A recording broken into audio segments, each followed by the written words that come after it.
കർത്താവിന് മഹത്വം. കർത്താവായ യേശു ക്രിസ്തുവിൻ്റെ പുനരാഗമനവും അനന്തര സംഭവങ്ങളും എന്നുള്ള വിഷയത്തിൻ്റെ രണ്ടാം ഭാഗമാണ്. കഴിഞ്ഞ ക്ലാസ്സിൽ കൂടെ ഓർപ്പിച്ചതായ തിരുവെഴുത്തുകൾ നിങ്ങളുടെ ശ്രദ്ധയിലുണ്ടല്ലോ.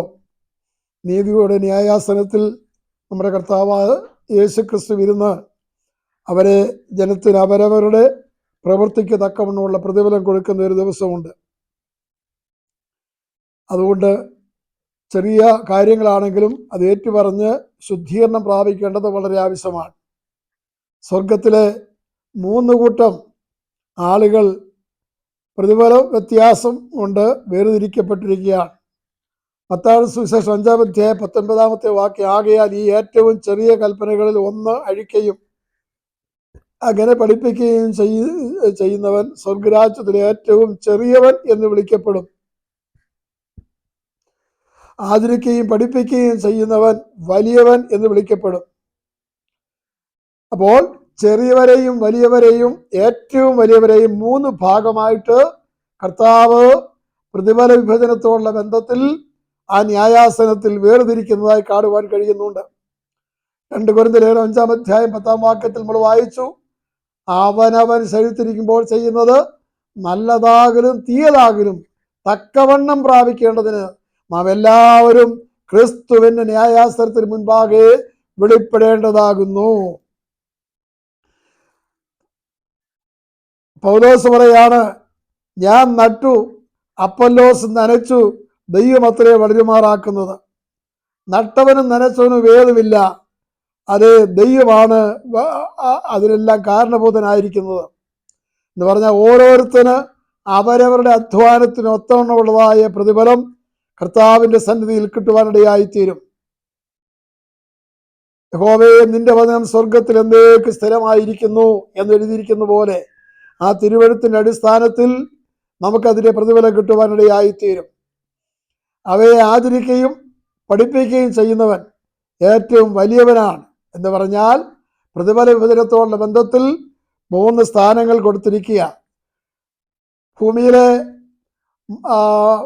1000 ആണ്ട് വാഴ്ചയിൽ ഇവിടാണ് പറഞ്ഞിരിക്കുന്നത്, അല്പത്തിൽ വിശ്വസ്തൻ അധികത്തിനും കാര്യവിചാരകനാകും. അപ്പം ചിലർക്ക് അത് വലിയ പ്രതിഫലം കിട്ടത്തില്ല, എന്നാൽ ചിലർക്ക് വലിയ പ്രതിഫലം കിട്ടുവാനിടയായിത്തീരും. അവരാണ് അത് 7 പട്ടണത്തിന് അവരെ അത് വിസ്തരിക്കുന്നവരായിത്തീരും. അതിൽ കൂടുതലും കുറവുമൊക്കെ ആയിത്തീരുമെന്ന് നമുക്ക് വായിക്കുവാൻ കഴിയുന്നുണ്ട്. മത്തായി 18:4 പറയുന്നു, ഈ ശിശുവിനെ പോലെ തന്നെത്താൻ താഴ്ത്തുന്നവൻ സ്വർഗത്തിൽ ഏറ്റവും വലിയവൻ എന്ന് വിളിക്കപ്പെടും. അപ്പൊ സ്വർഗരാജ്യത്തിൽ ഏറ്റവും വലിയവൻ ആരാണ്? അതേ ഒരു ശിശുവിനെ കർത്താവ് കയ്യിലെടുത്തിട്ട് പറഞ്ഞു, ഈ ശിശുവിനെ പോലെ തന്നെത്താൻ താഴ്ത്തുന്നവൻ സ്വർഗത്തിൽ ഏറ്റവും വലിയവൻ എന്ന് വിളിക്കപ്പെടും. അത് പുകഴ്ചയും നീതിയും അത് അവിടെ ലഭിക്കുവാനിടയായിത്തീരും. സഹസ്രാബ്ദ വാഴ്ച കാലത്തെ ഭരണത്തില് അത് നമ്മെ രാജകീയ പുരോഗത വർഗമാക്കിയിരിക്കുന്നു എന്നുള്ളത് നമുക്ക് വെളിപ്പാട് പുസ്തകത്തിൽ നമുക്ക് വായിക്കുവാൻ കഴിയുന്നുണ്ട്. പത്രോസ് ലേഖനത്തിൽ വായിക്കുവാൻ കഴിയുന്നു. അവിടെയാണ് നമുക്കും ഭരണത്തിലുള്ളതായ അവസരങ്ങൾ കർത്താവ് ഒരുക്കുന്നത്. ദാനിയേൽ 10:21 അത് 10 കൽപ്പന ദൈവം എഴുതിയതായി അതിൻ്റെ വിശദീകരണമാണ് ന്യായപ്രമാണം. ഇത് ദൈവവചനമാണ്. 2 കൊരിന്ത്യർ 2:17 വായിക്കുമ്പോൾ ഞങ്ങൾ ദൈവവചനത്തിൽ കൂട്ടുചേർക്കുന്നവരെ പോലെ അല്ല എന്നാണ് പൗലോസ് പറയുന്നത്. 2 ഗ്ലാസ്സിൽ പാലെടുത്തിട്ട് ഒന്നിൽ മായം ചേർത്ത് ഒരു കളറുള്ളതായ അത് മായം ചേർത്ത് വെച്ചാൽ അത് എടുത്ത് കുടിക്കാൻ പറഞ്ഞാൽ അത് ആദ്യം നോക്കുന്നത് മായമില്ലാത്ത ശുദ്ധമായ പാലാണ് എടുക്കേണ്ടത്, അല്ലെങ്കിൽ അത് അപകടമായി തീരും. അതുപോലെയാണ് അത് വിശുദ്ധന്മാരുടെ ജീവിതത്തെ കർത്താവ് പരിശോധിക്കുന്നത്. ഗലാത്യർ 1:6 മുതൽ 10 വരെയുള്ള വാക്യവും 12-ാമത്തെ വാക്യം പറയുന്നു, അത് ഇത്ര വേഗത്തിൽ നിങ്ങൾ വേറെ സുവിശേഷത്തിലേക്ക് നിങ്ങളെ മറിച്ചു കളഞ്ഞിരിക്കുന്നു എന്ന് ഓർത്ത് പൗലോസ് അതിശയപ്പെടുന്നു. വേറെ സുവിശേഷം എന്ന് പറഞ്ഞാൽ സുവിശേഷത്തിന് വിരുദ്ധമായ അതേ പിശാചിന്റെ വിത്തുകളാണ് അവിടെ പറഞ്ഞിരിക്കുന്നത്. പൗലോസ് പറയുന്നു, ഞാൻ അപ്പോസ്തലന്മാരിൽ ഏറ്റവും ചെറിയവനാണ്, ആരെ അപ്പോസ്തലന് പദവിക്ക് യോഗ്യരല്ല, പാപികളിൽ ഞാൻ ഒന്നാമനായി തീർന്നിരിക്കുന്നു. അതേ, പൗലോസിന്റെ ശ്രേഷ്ഠമായ പദവിയും സ്വഭാവവും ഏറ്റവും ശ്രേഷ്ഠമാണെങ്കിലും അവൻ തന്നെത്താൻ താഴ്ത്തി ഏൽപ്പിക്കുന്ന ഒരു അനുഭവമാണ്. അതേ, ശിശുവിനെ പോലെ താഴ്ത്തി ഏൽപ്പിക്കുക. ഇവിടെ അതേ വലിയ ഗമയൊക്കെ കാണിച്ചുകൊണ്ട് നടന്നാൽ അവിടെ ചെല്ലുമ്പോൾ അതിനും പ്രതിഫലം അതേ ദൈവം കൊടുക്കാൻ മറക്കുന്നവനല്ല. നാം എവിടെ വരും? അത് ഏറ്റവും ചെറിയവരുടെ കൂട്ടത്തിലാണോ, വലിയവരുടെ കൂട്ടത്തിലാണോ? ഏറ്റവും വലിയവരുടെ കൂട്ടത്തിലാണോ നാം നിൽക്കുന്നത് അവിടെ ചെല്ലുമ്പോൾ എന്നുള്ളത് നാം നമ്മെ തന്നെ ശോധന കഴിക്കണം. എന്തിനെല്ലാം ന്യായവിധിയുണ്ട്. മനുഷ്യൻ പറയും നിസ്സാര വാക്കിനും ന്യായവിധിയുണ്ട്. ഇവിടെ പറഞ്ഞിരിക്കുന്നു മത്തായിയുടെ സുവിശേഷം 12:36 പറയുന്നു, കേൾപ്പാൻ വേഗതയും പറയുവാൻ താമസവും വേണം. യാക്കോബ് 1:19. മനുഷ്യന്റെ പ്രവൃത്തിക്ക് അടുത്ത ന്യായവിധിയുണ്ട്. വെളിപ്പാട് 22:12, 20:12. ഏത് രഹസ്യത്തെയും അത് സുവിശേഷപ്രകാരം ന്യായം വിധിക്കുമെന്ന് രേഖപ്പെടുത്തിയിരിക്കുന്നു. റോമർ 2:16. ആകയാൽ നമ്മുടെ രഹസ്യ പ്രാർത്ഥനയും രഹസ്യ ദാനം കൊടുക്കുന്നതിലും എല്ലാം ആ രഹസ്യമായിട്ട് ചെയ്യുന്നതിനെല്ലാം പ്രതിഫലമുണ്ട്. ഹൃദയത്തിന്റെ ആലോചന, ചിന്ത, ഇവയ്ക്ക് അത് അന്ന് ന്യായം വിധിക്കും. ദൈവമല്ലാത്ത കാര്യങ്ങൾ ചിന്തിക്കുകയും പ്രവർത്തിക്കുകയും ചെയ്താൽ അതിനനുസരിച്ചുള്ളതായ അത് ശിക്ഷ ലഭിക്കുവാനിടയായിത്തീരും. എന്തെല്ലാം പ്രതിഫലങ്ങൾ അത് ലഭിക്കുവാനിടയായിത്തീരും. കിരീടങ്ങളെക്കുറിച്ച് 5 വിധ കിരീടങ്ങളെക്കുറിച്ച് വായിപ്പാൻ കഴിയുന്നുണ്ട്. പ്രശംസാ കിരീടം ആത്മാക്കളെ നേടുന്നവർക്ക് വേണ്ടിയുള്ളതാണ്. അത് 1 തെസ്സലോനിക്കർ 2:19-20 വാക്യങ്ങൾ. 2, തേജസ്സിന്റെ കിരീടം ലഭിക്കും. ഓട്ടക്കളത്തിലോടി വിരുദ് പ്രാപിക്കുന്നവർക്ക് വേണ്ടി തേജസ്സിന്റെ കിരീടം ലഭിക്കും. നീതിയുടെ കിരീടം ലഭിക്കും. അത് ജീവകിരീടം ലഭിക്കും. പരീക്ഷ ജയിക്കുന്നവന് വിശ്വസ്തനായിരിക്കുന്നു. പരീക്ഷ സഹിക്കുന്ന മനുഷ്യൻ ഭാഗ്യവാൻ. യാക്കോബ് 1:12. അവൻ കൊള്ളാവുന്നവനായി ശേഷം കർത്താവിനെ സ്നേഹിക്കുന്നവർക്ക് ജീവന്റെ കിരീടം കൊടുക്കും. വാടാത്ത കിരീടം കൊടുക്കും. എബ്രായർ 9:25. മറ്റ് പ്രതിഫലങ്ങൾ ധാരാളമുണ്ട്. വെളിപ്പാട് പുസ്തകം 2-ാം അധ്യായം 7-ാം വാക്യം, 2:10, 2:17, 2:29. അവിടൊക്കെ പറഞ്ഞിരിക്കുന്നത് ജയിക്കുന്നവന് ഞാൻ ഉദയ നക്ഷത്രം കൊടുക്കും, എൻ്റെ ആലയത്തിലെ തൂണാക്കും, അവൻ വെള്ളയുടുപ്പ് ധരിക്കും. വെളിപ്പാട് 3:12. പുതിയ നാമം ഞാൻ അവന് കൊടുക്കും, എന്നോടുകൂടെ എൻ്റെ സിംഹാസനം ഇരിപ്പാനുള്ളതായ വരം ലഭിക്കും. കണ്ടോ?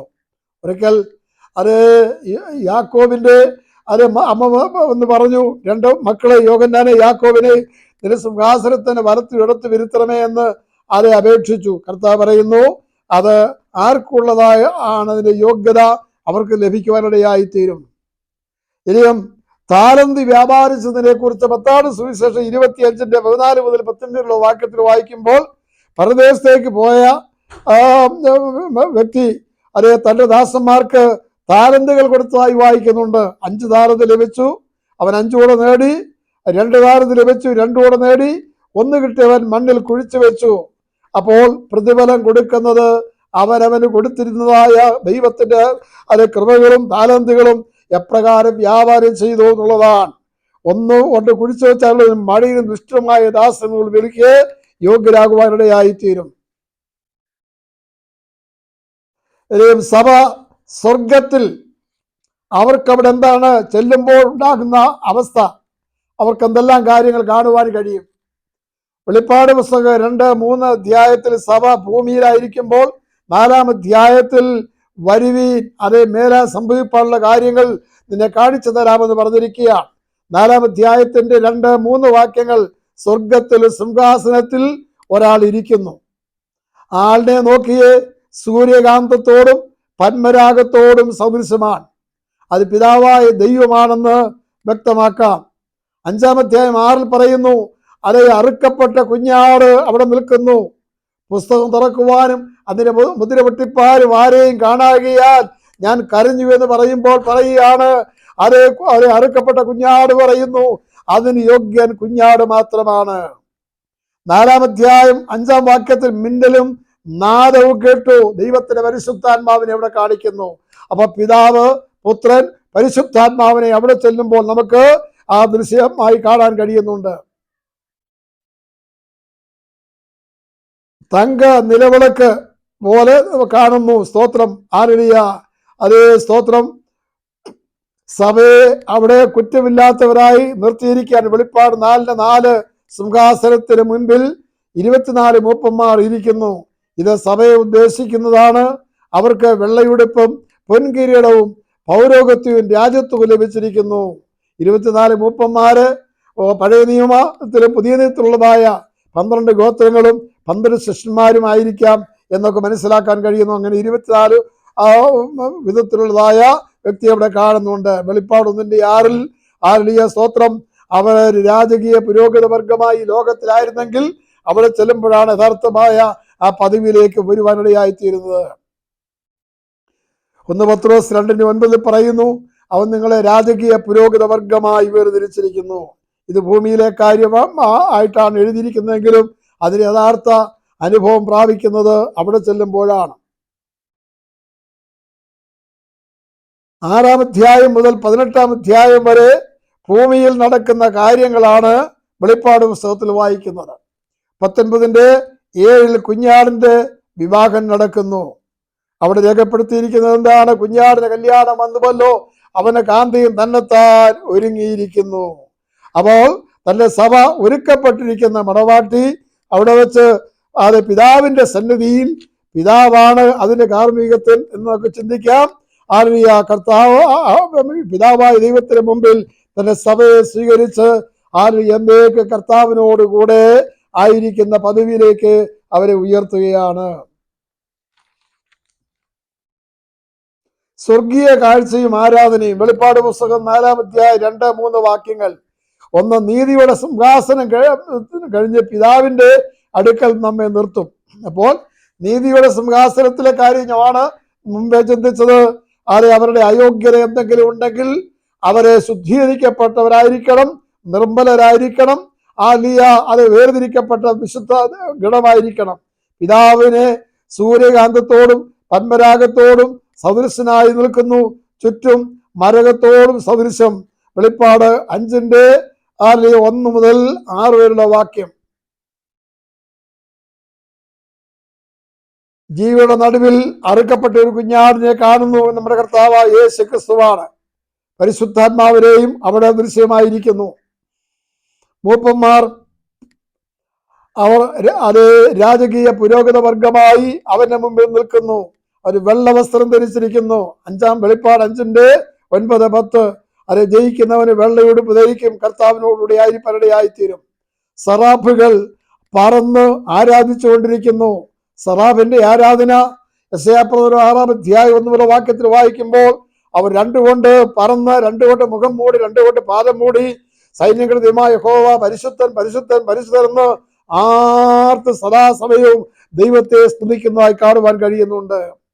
അവിടെ കാണുന്ന പച്ച വില്ല് സമാധാനത്തിന്റെ വില്ലാണ്. ഏതെയും ശാശ്വതമായ സമാധാനം കർത്താവ് ലോകത്തിലായിരുന്നപ്പോൾ പറഞ്ഞു, എന്റെ സമാധാനം ഞാൻ നിങ്ങൾക്ക് തരുന്നു, അത് ലോകം തരുന്ന പോലെയല്ല.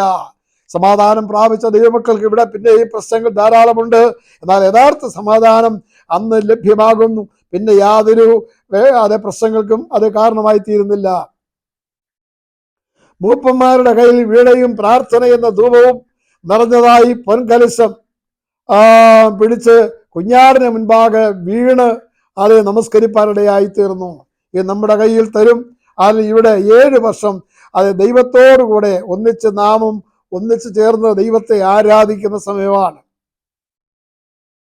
അത് കേവലം 7 നിമിഷം പോലെ നമുക്ക് തോന്നത്തുള്ളൂ. കാരണം ആ സ്വർഗീയമാകുന്ന ആ മഹത്വത്തിലായിരിക്കുമ്പോൾ അവിടെ നമുക്ക് യാതൊരു മാനസികമായ സംഘർഷവുമില്ല. സന്തോഷവും സമാധാനവും എന്നുവെന്നേക്ക് നമ്മുടെ ഹൃദയത്തിൽ ഉണ്ടായിരിക്കും. നമ്മുടെ കർത്താവ് ഭൂമിയിൽ വന്ന് അനുഭവിച്ച കഷ്ടതയൊക്കെയും നമുക്കറിയാം. ഹല്ലേലൂയ സ്തോത്രം. എന്നാൽ അതിലൊക്കെയുള്ള പ്രതിഫലം നാം അവന്റെ നാമത്തിൽ അനുഭവിച്ചതിനെല്ലാം പ്രതിഫലം അവിടെ വെച്ച് പ്രാപിക്കുവാനിടയായിത്തീരും.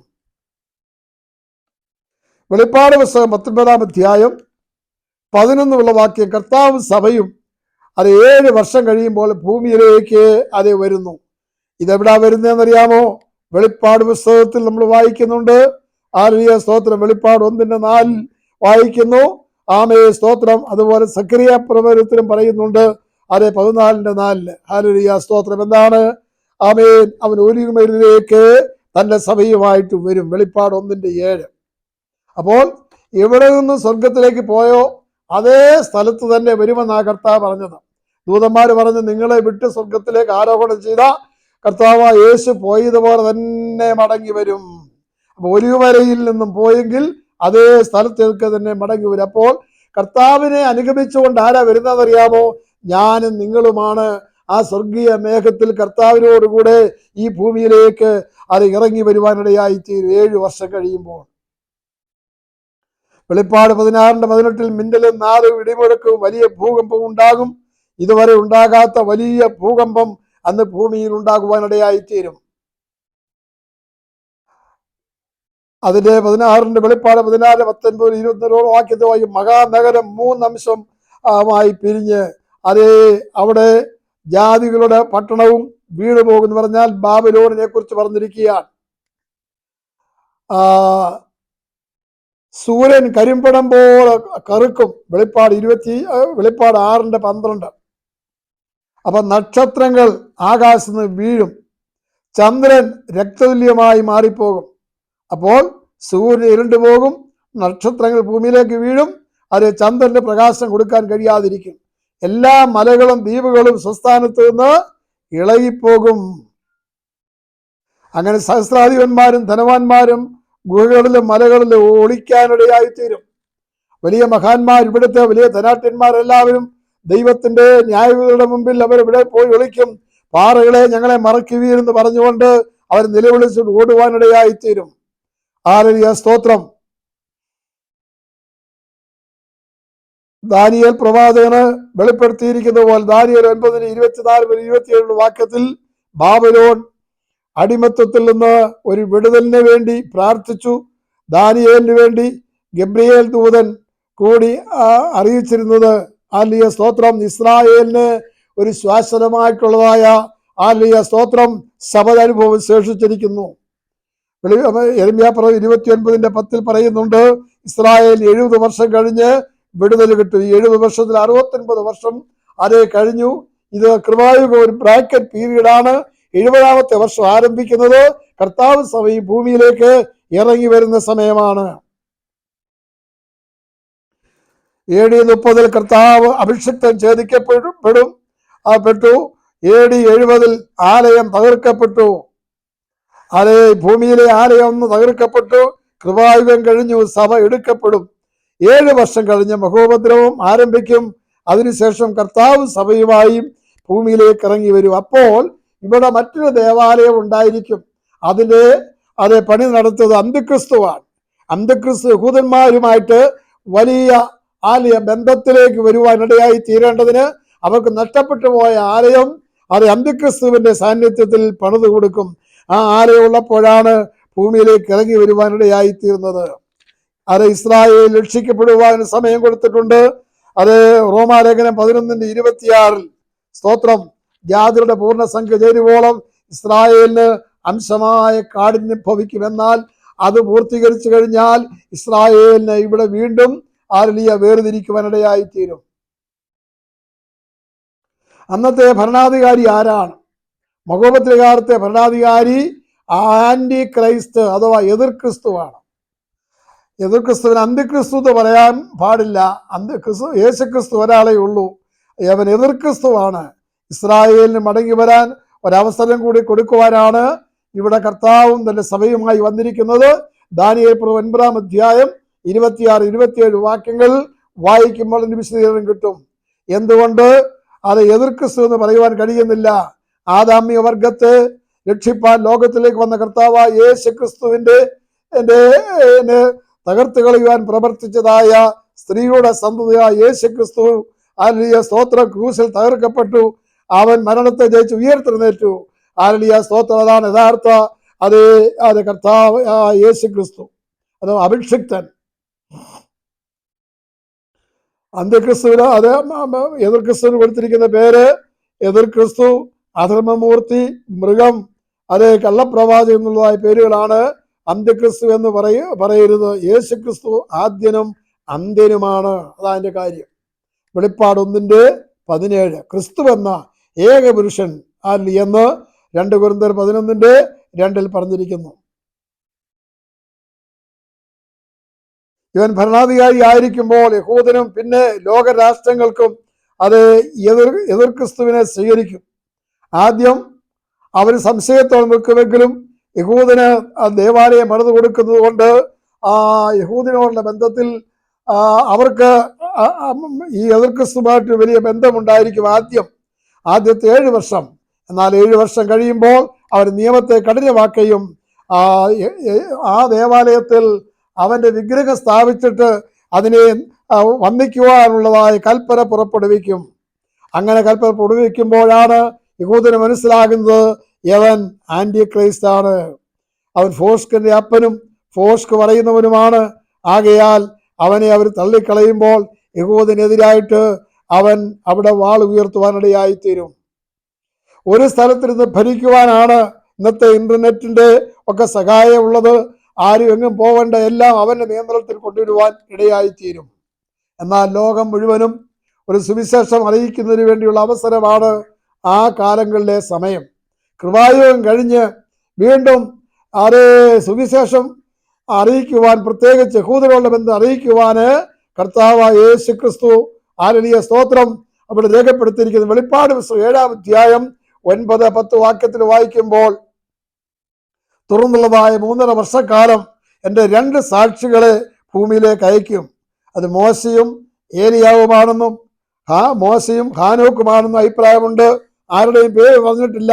അത് വെളിപ്പാട് പുസ്തകത്തിൽ നമ്മൾ വായിക്കുവാൻ കഴിയുന്നുണ്ട്. 7-ാം അധ്യായത്തിന്റെ 9-10 വാക്യങ്ങൾ. അവരും അറിയിക്കുന്നത് സുവിശേഷമാണ്. എന്താണ് സുവിശേഷം? യേശു ക്രിസ്തുവാണ് രക്ഷകൻ, അവനാണ് രാജാതി രാജാവ്, അവനാണ് കർത്താതി കർത്താവെന്ന് ഇവർ 3.5 വർഷക്കാലം ഈ ഭൂമിയിൽ അത് വിളിച്ചറിയിക്കുവാനിടയായിത്തീരും. അവർക്ക് ആരും ഒരു ദോഷം ചെയ്യാൻ കഴിയത്തില്ല. കാര്യം അവർക്കെതിരെ ദോഷം നിരൂപിച്ചാൽ അവരുടെ ദൈവത്തിൽ നിന്ന് തീ പുറപ്പെട്ട് അവരെ ദഹിപ്പിച്ച് കളയും. അങ്ങനെ അതായത് ആ നിലയിൽ അവർക്ക് ഒന്നും ചെയ്യുവാൻ കഴിയാതെ വരും. എന്നാൽ അവരുടെ ആ ശുശ്രൂഷ 3.5 വർഷം കഴിയുമ്പോൾ അവസാനിക്കും. എബ്രായ ഭാഷക്കാർക്കും അവരവരുടെ ഭാഷയിൽ തന്നെ തിരിച്ചറിയുവാൻ അത് ഗൂഗിൾ ഇന്റർനെറ്റ് കൂടെയുള്ളതായ സംവിധാനം ഇന്ന് ക്രമീകരിച്ചിട്ടുണ്ടല്ലോ. ഏത് ഭാഷക്കാർക്കും അവർ പറയുന്ന ഭാഷ മനസ്സിലാക്കുവാൻ കഴിയും. 3.5 വർഷം കഴിയുമ്പോൾ എതിർ ക്രിസ്തു അനുയായികളും ഇവരെ കൊല്ലുവാനിടയായിത്തീരും. ആരെയാണ്? ഈ 2 സാക്ഷികളെ കൊല്ലുവാനിടയായിത്തീരും. അവരുടെ ശവം 3.5 ദിവസം യെരൂശലേമിന്റെ തെരുവീതിയിൽ കിടക്കും. ഭൂലോകത്തിലുള്ള സകല മനുഷ്യരും, സകല ജാതിക്കാരും ഭാഷക്കാരും വംശക്കാരും കിടക്കുന്ന അവരെ വെട്ടിക്കൊന്ന് കിടക്കുന്ന കാഴ്ച 3.5 ദിവസം കാണും. 3.5 ദിവസം ആകുമ്പോൾ ദൈവത്തിൽ നിന്നും ജീവശ്വാസം വന്ന് അവർ ഉയർത്തെഴുന്നേൽക്കും. അവർ സ്വർഗത്തിലേക്ക് എടുക്കപ്പെടും. ഹല്ലേലൂയ സ്തോത്രം, ഹല്ലേലൂയ. അങ്ങനെ അവരുടെ മേൽ ഒന്നും ചെയ്യാൻ കഴിയത്തില്ല. അങ്ങനെ ഉയർത്തെഴുന്നേറ്റ് സ്വർഗത്തിലേക്ക് പോകുവാനിടയായിത്തീരും. പ്രിയമുള്ളവരെ, തുടർന്നുള്ള കാര്യം നമുക്ക് അടുത്ത ക്ലാസ്സുകളിലേക്ക് ചിന്തിക്കാം. ദൈവത്തിന്റെ പരിശുദ്ധാത്മാവ് നമ്മെ പിന്നെയും വചനത്തിന്റെ ആഴത്തിലേക്ക് ഇറങ്ങുവാനിടയാകട്ടെ.